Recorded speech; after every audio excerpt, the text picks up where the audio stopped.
my motto is, if my mom was given an opportunity, right? How do I want them to be treated? With no background, with no type of administrative background or career or nothing. And my mom was able to leave the swamp meet, which is a lot of hard work in the heat, in the rain. She was given the opportunity. My doors are always open to be able to give that opportunity again to that agent that has no type of background in this, but yet wants to better their life. Welcome to the Level Up Podcast. Our goal is that by listening to our podcast, you will be inspired to level up. With the help of some amazing guests, we'll be inspired by some inspirational success stories and find out how you can level up your business, your life, and your relationship with yourself. Because I know that by leveling up and balancing these three aspects of your life, you can make a difference and impact the lives around you. Level Up Podcast will be a series of interviews featuring successful professionals who are making a mark and a difference in their lives and others. They will share their incredible stories of how they did it, so you can be inspired and learn from the very best. Welcome, Sandy Hernandez to the podcast of Bertha Carmona, Level Up. Today, I'm super excited and happy to have you. It's an honor. I know you're an extremely busy businesswoman, and taking the time today to be with me today, it's an honor. So thank you for taking the time today. I'm excited to dive in and just get to know who she is and what she's been doing and what she's been up to. So get ready. You're gonna take so much today through the process of this short interview that we're gonna have with Sandy Hernandez. So Sandy, thank you. Thank you so much, Bertha, for having me on. It's such a privilege and honor, to be asked to be on your show. I thank you very much also, and I'm very excited. I'm really excited to be here so we can chat, and learn from each other, and grow together. So let's do it. Grow together. That's the part that I love the most. I think we're all in this business to learn from each other, to help each other out and learn. There's so much that we can, utilize from each other. Being in the business for as long as you have and as long as I have, I think it's great to, collaborate and just interact with each other and just hold the space and being able to get to know each other a little bit more.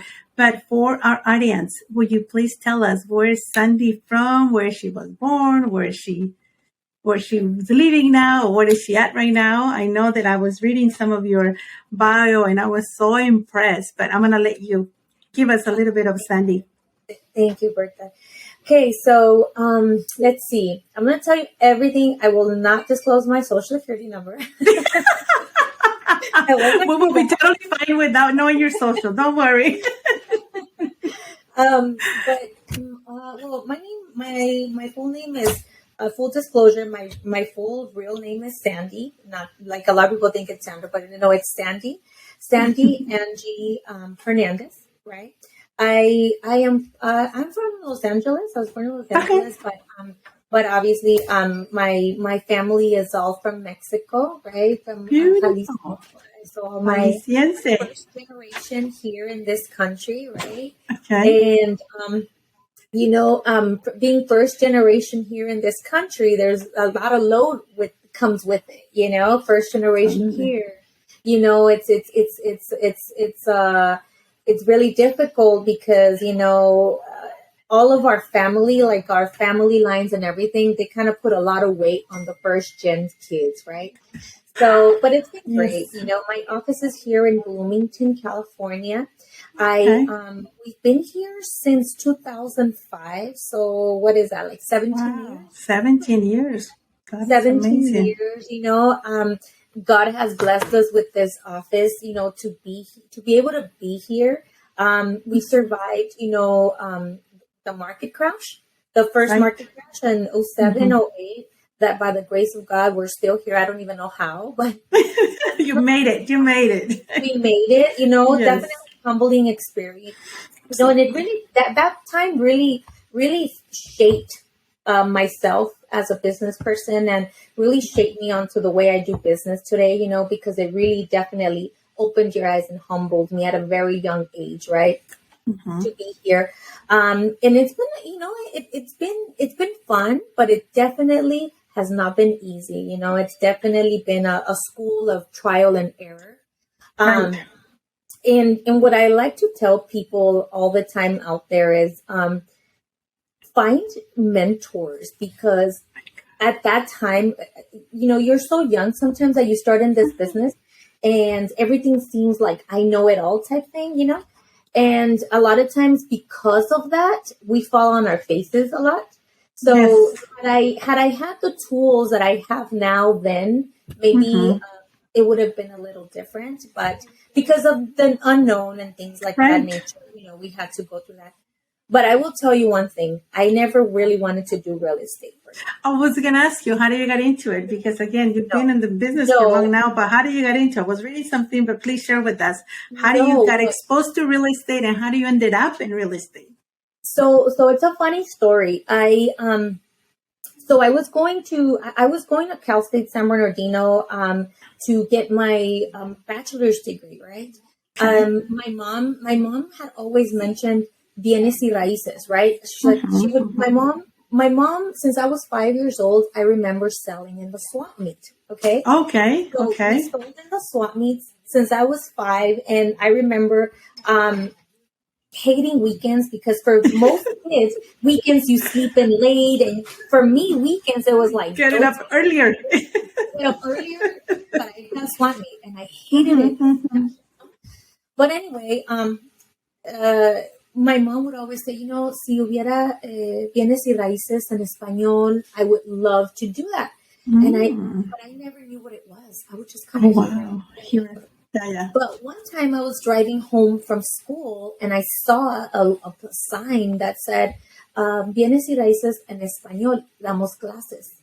Wow. So what I did, I was like, oh my God, that's what my mom has always been wanting to do. So I took down the number and I gave it to my mom. Needless to say, she called. And a week later, she was started to go to these classes, right? And she was so excited. And she's like, I learned this and I learned that and blah, blah, blah, right? So about a month later, the owner there told my mom, you know what? My front desk girl is going to go into the processing center.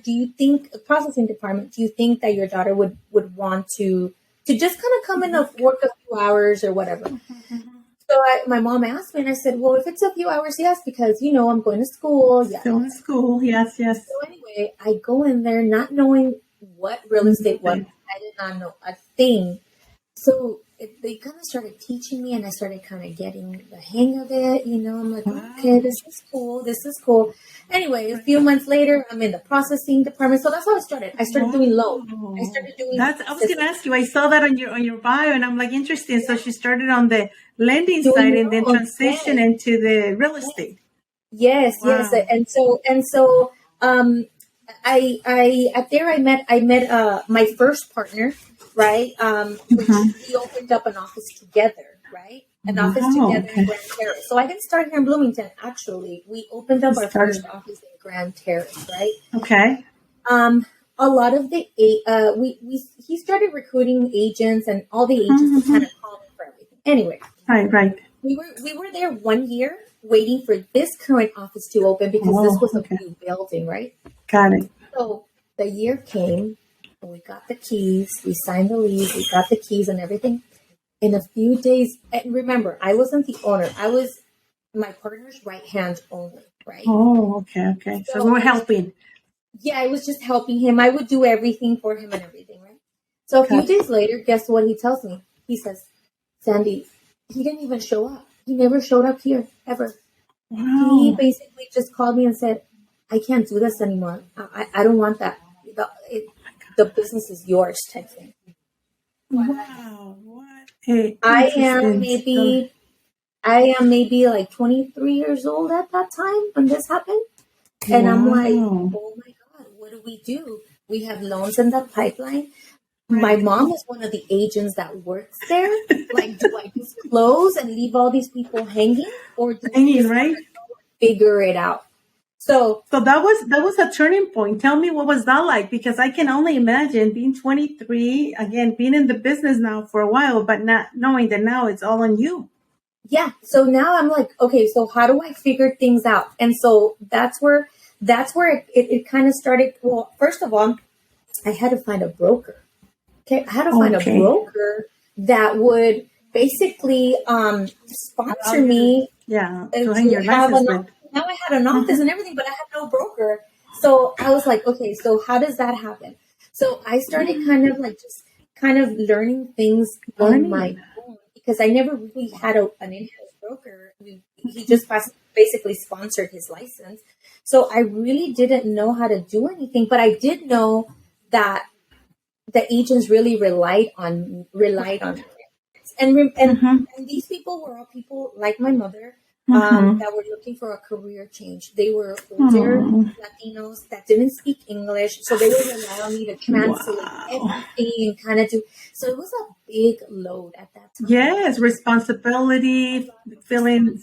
Yeah. And at a very young age. But in the back of my mind, I was like, "But what am I going to do when I leave? I get chills because you know what happens a lot of times we get put in this position. I honestly always believe that it's God. God puts us in a position where we need to just, step up and do what is needed to be done because and somebody needs to do it. And if He puts you in that spot, it's because He knew you could do it and you needed to guide and help those people around you. And help those people, yeah. And I didn't notice it then. What I noticed, Bertha? It was when I was hired by U.S. Customs. I was going to be one of those migras at the Border Patrol. I was hired. Oh, I didn't go. I didn't go because I missed I rejected the offers that they made me because that week I was graduated. So anyway, I rejected it. When I tried to go back, something would always happen. Like either I missed my appointment or something would always happen. And I had this conversation with my dad and I said, Dad, would you still be proud of me if I stay here and not do something with my career? He's like, look, I will be proud of you. If you, whatever you do in life, do 150%. That's amazing. And that's when it clicked. Amazing. That's when it clicked that this is where I needed to be. Yeah. That the reason why God had put me here was because this was my purpose in life. Right? Yes. My purpose in life. He had me at this little town, Bloomington, that no one knows till this right? But it's right there. It's a hidden miss. People always said it's Fontana, but it's not Fontana, and it's not Riverside because it's past Riverside. Yes, it's not. It's nothing. It's none of those. So I always tell people, just think Fontana. Don't worry about it. Just think Fontana. So that is so interesting. Divine intervention, and I believe that things happen for a reason. And they always tell me, "Wouldn't you go to Rancho?" I'm like, why am I going to go to Rancho if there's a lot of need here in Bloomington? Yes. So forward, I dedicate and it seems that I've catered to Latino agents that are in my office. Okay. Just like my mom. My motto is, if my mom was given an opportunity, right? How do I want them to be treated? With no background, with no type of administrative background or career or nothing, and my mom was able to leave the swamp meet, which is a lot of hard work in the heat, in the rain. She was given the opportunity. My doors are always open to be able to give that opportunity again to that agent that has no type of background in this, but yet wants to better their life, Right. That's amazing, Sandy. That is a beautiful story. So how did you transition from the lending to the real estate? It was just given because you felt you needed to just concentrate on your realtor. So how did that happen? Tell me a little bit about that part. This is what happened. So when I made the transition, it was also very quick because the lady I had a lady that used to work here in the office, right? And she was the one that was kind of like taking all the agents by her wing, like submitting their offers and stuff. Okay. She would kind of, obviously with a commission, she would take care of that. But then this lady left to Mexico. And I'm like, again. That's good. So, but this is after the market had crashed, and there was no sales, but somebody had to be here with a license that the boss had. So that's when I transitioned over to the real estate side. And then 4 years later, my broker decides that he was going to retire, and there was no more broker license. So guess what Sandy had to go do? Sandy Go get her had license. a broker license. And so Again, and put in the and position where you have to level up, where you have to yes, show up for your people, where yes, you have to take care of them. And yes, that's what it's all about. I feel like we're, like you were saying, I agree with you 1,000%. We get put in positions where sometimes the only option is for us to level up and just do what it needs to be done so we can continue, helping our community, helping our people. And I love the fact that you concentrate 100% on the Hispanics, because like you said, and we talked a little bit about this, but we're going to bring it up again, that there is so much need on our communities that, they do want, like you said, better themselves, better their careers. But a lot of times there is not enough people willing to help them. yeah, Yeah, the test is in English. Yes, they need to take their classes. But if we can have people like you that take the time to educate them, to guide them, to take them by their hand and show them how to do this, they can be, look at our market. It's just amazing how many homes are going to be sold to the Hispanic. Our market share is huge. And yeah, we don't have enough representation. It's just crazy to think about the numbers that I'm totally with you. I feel that there's a lot of need. I learned that, especially through the market crash. That's when it really hit me that our Latino community needed a lot of help. They needed that support, that resource.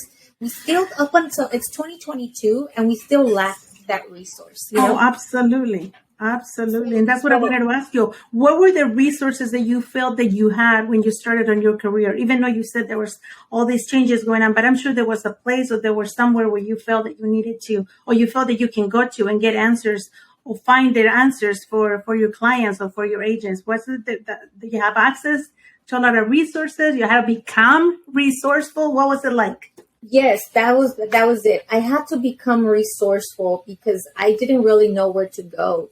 I never worked at another real estate company. This is all I know. This scenario is all I know. So everything that I did had to come from either I read it or I researched it or I called the DRE or the broker that would sponsor me. I would call him occasionally to ask him stuff, but other than that, I had to become that resource and figure stuff out for my agents. A lot of times, in the market crash, there was no money coming in, for example. And I had to figure out how to do loan modifications.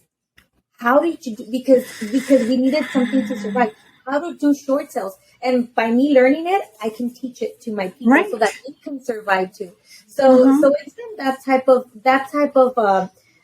becoming resourceful has been one of your traits. I can imagine just finding ways and not allowing yourself to just, stagnate and just. No. I've always told them, like, I might not be the most resourceful, but believe me, I will not let you sink.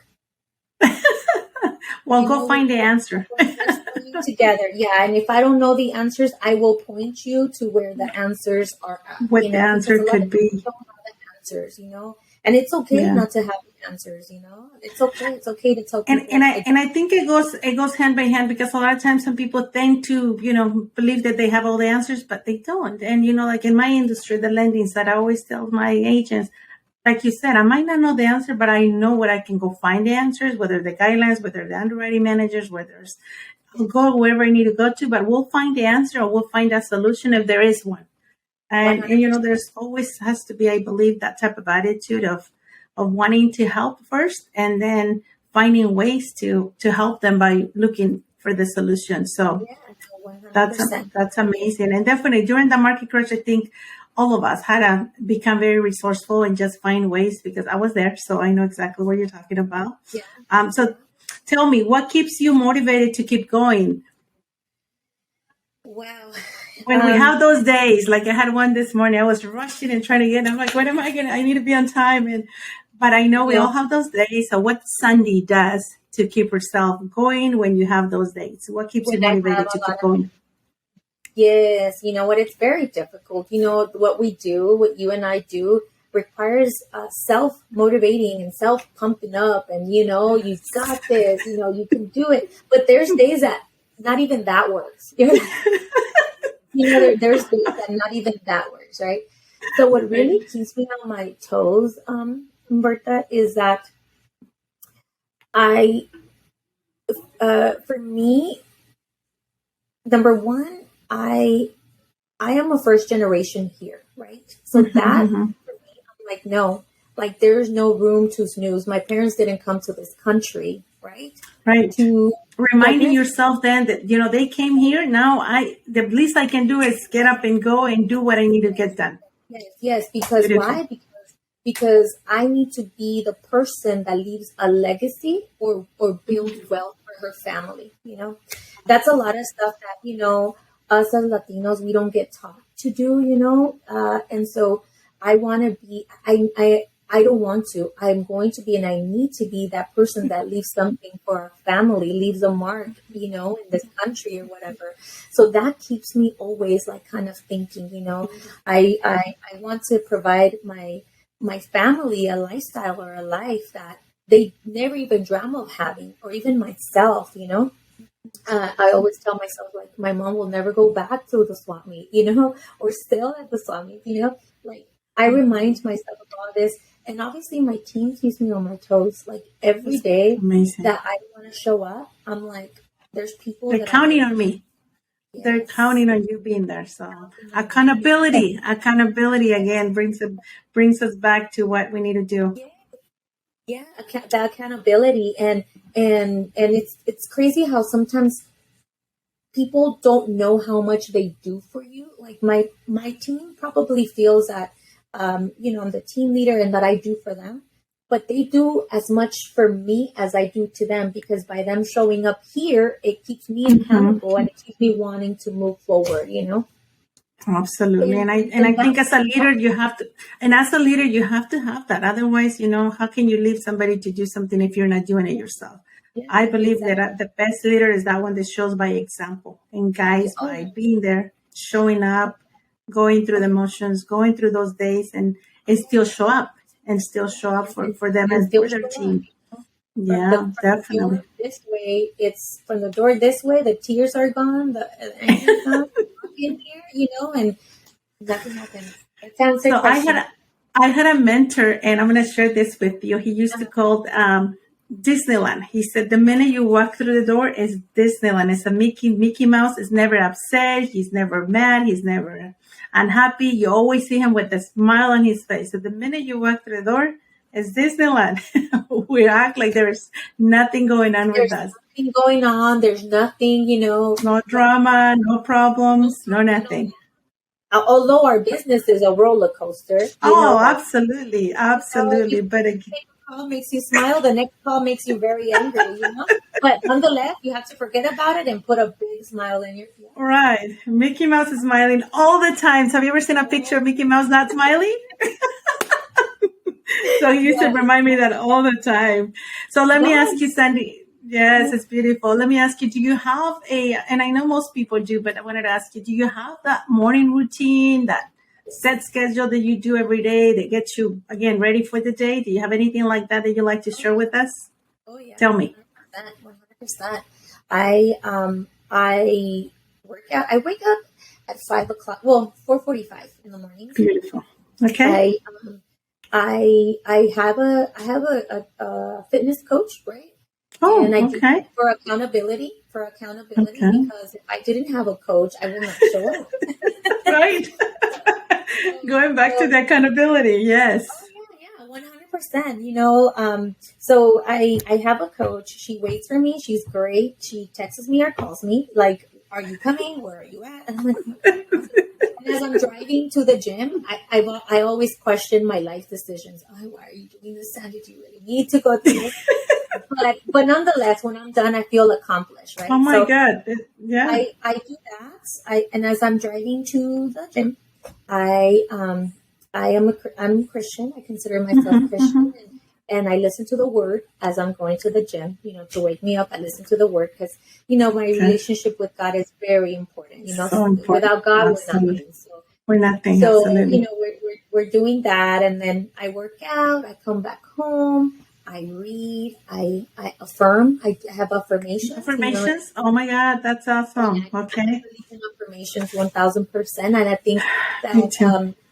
just speaking gratitude automatically Oh fills yeah. your heart and puts you in a better mood. So I Mm-hmm. do that, and then I kind of just go through my schedule to see what I have to do today. What am I going to do today? What can be done today? What did I not do yesterday that I can do today? So Me too. that's my morning routine. So typically, What's typically the time you get to the office? I'll get to the office. I'll do a lot. So what I do is I do a lot of work at home. I try to do all Oh, my personal emails at home. That way, when I okay. get to the office, I'm relieved from that, and I'm open to whatever questions anybody has. Right. So I'll get to That's my awesome. office about 10 o'clock.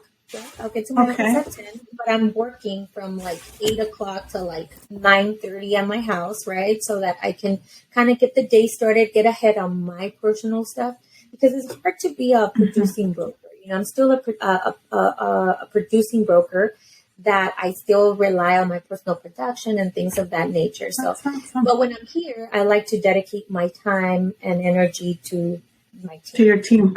That's Mhm. beautiful. So that's amazing because again, at the end of the day, that like you said, I'm a producing manager. So again, we have our personal production, and then you Yeah, still have to be able to be available for your team for any everybody. questions, any stuff that come up throughout the day that they need your help, guidance, or they just need, Exactly. your set of eyes to look at things and just give your input. Yeah. So that's amazing. So you and I share that. That's great. Yeah. Now let me ask you another thing. As a leader, what are the things that you see nowadays with, and again, do you have a lot of new agents? You work with a lot of new agents, or most of your agents are I seasoned do. agents that have been around? So I don't know if I mentioned this, but I have a real estate school, Bertha. So I That's also why do. that's the reason I'm asking, because I saw something in there about the real estate stuff. That you work with a lot of new agents, because I feel like being and done what you've done, Sandy, it will be, and I'm sure you're probably doing it, but I want you to share with us.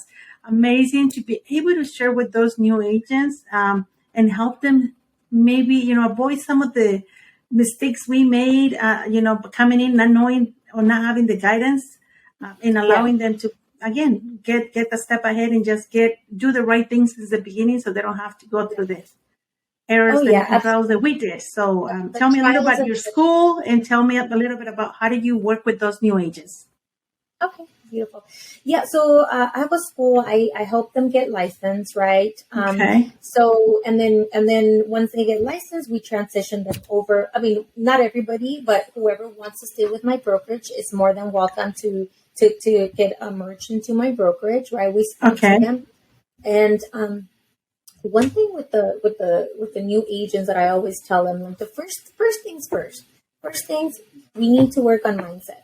That's number one. Right. Yes. Number one, because to work in this industry, we're going to deal a lot with bad days, good days, a lot of rejection, and you have Yes. to be able to take all of these things, and you need patience. Most of all, it's patience, right? You have to understand Yes. that this is not built overnight, and this is Yes. literally a business of survival of the fittest, right? If you're able to stick to it and do it right, this business will definitely pay you back great dividends, and it'll be great to you. But you also Absolutely. have to be good to it, right? So I tell them, like, mindset is key. Mindset is key, right? I always tell them to start working on your database. From the beginning, you need to start having your database, because your database is your store. That's your Yes. inventory. Mm-hmm. And I see a lot of people that write on notebooks and stuff like that, and I always tell them, like, get your CRM.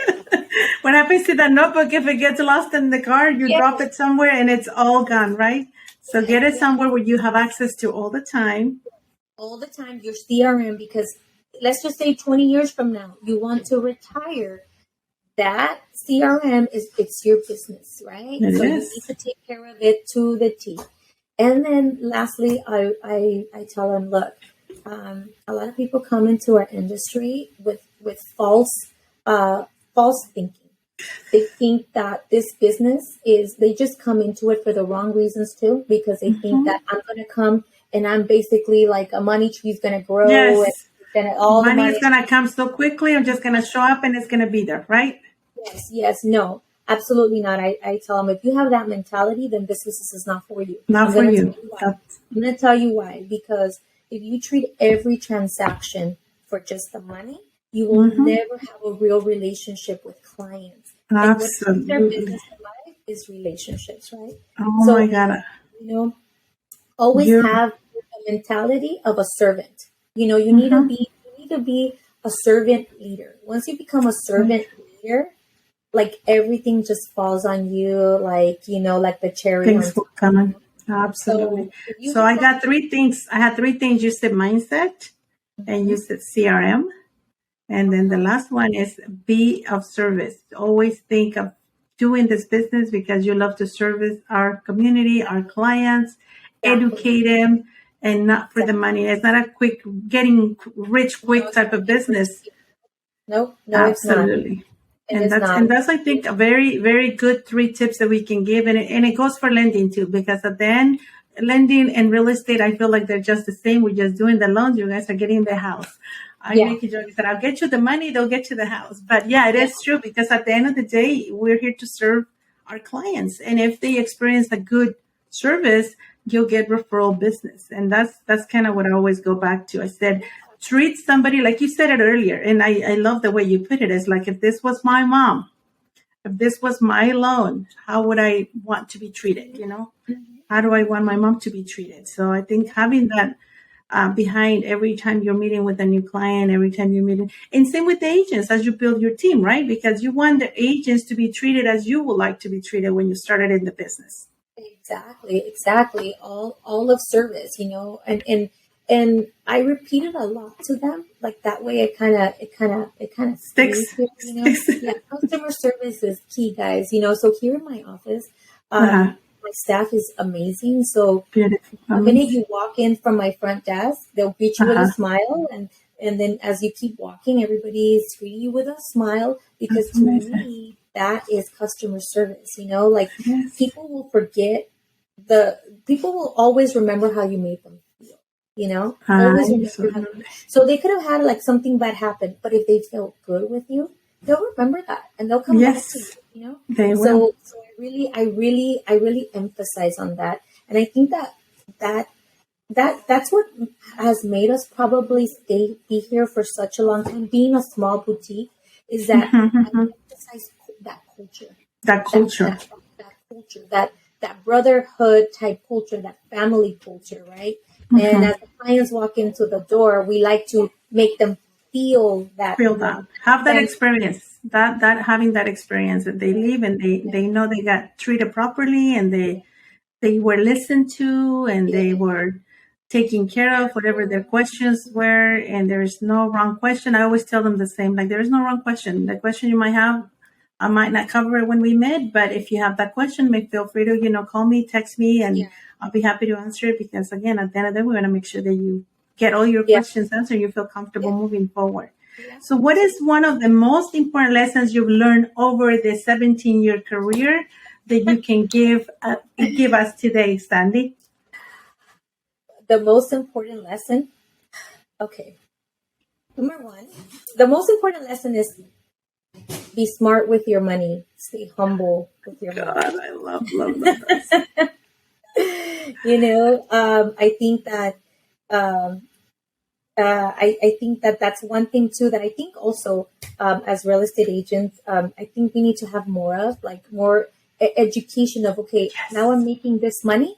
What do What do I I do do? with it? How do What I do I do invest with it? it? How do I put it? It's not all to spend, right? Because we are going to retire one day.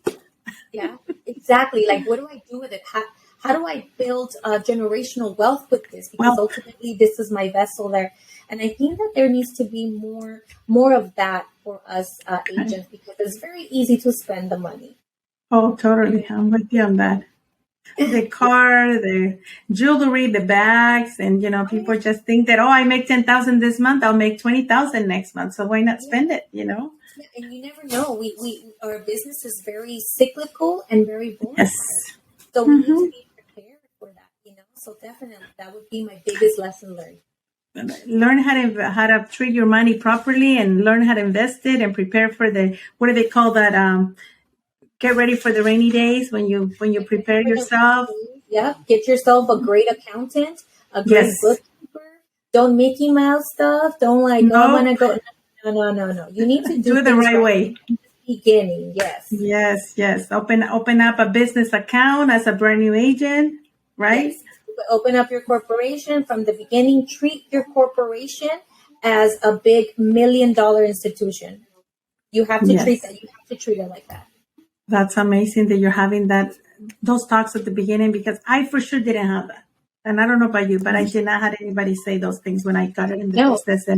And like you said, they're so important that we get those foundations, because it does help you get off the right track, and you can avoid having all this IRS issues when they, make, like you said, they make the good money, they spend it all, and then tax season comes around, and and now I need to pay. And Yeah. And they're like, interesting oh, I enough, didn't make that much. I didn't make that much. No, that wasn't me. Trying to hide. And I'm like, no. and then the 1099 shows up, and it shows your name on it and your number, right? No, it's so funny because when I give 1099s here for at the end of the year, Yes.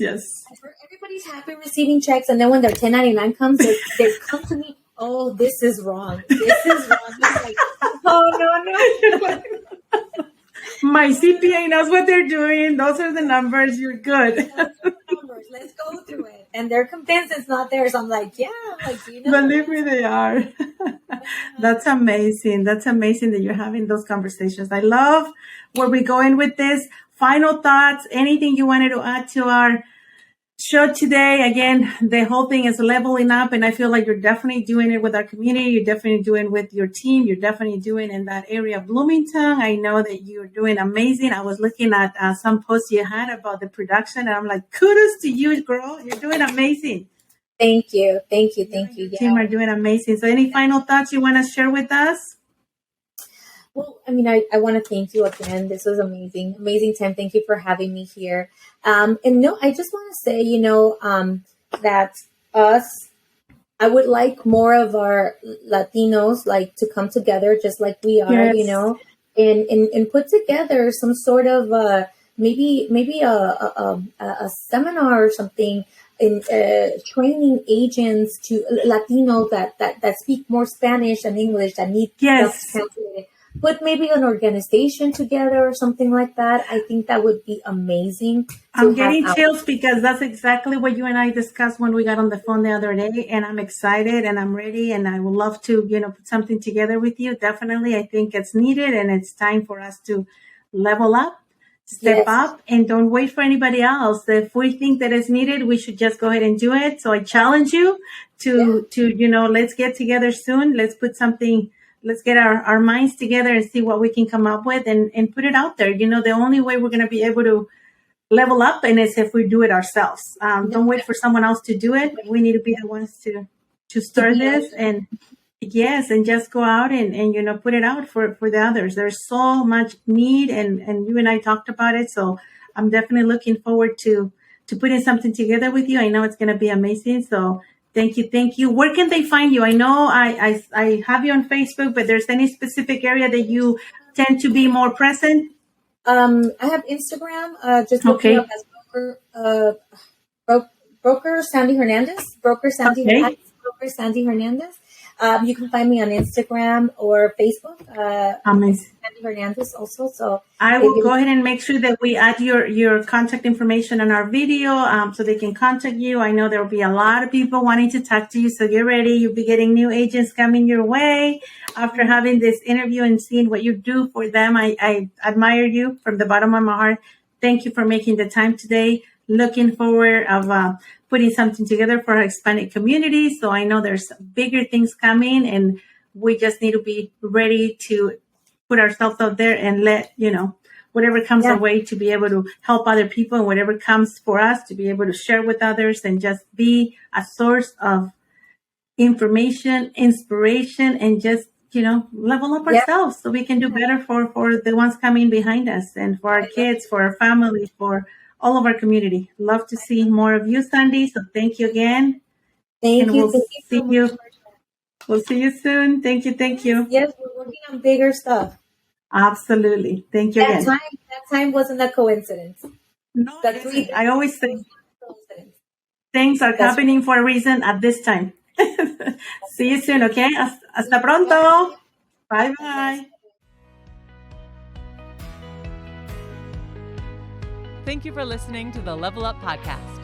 You can subscribe to the show on iTunes, Spotify, or anywhere else podcasts are found, so you'll never miss a show. While you're at it, if you found value in this show, you can leave a 5-star review on iTunes. Or if you'd simply tell a friend about the show, that would help us out too. Until next time, we hope you level up.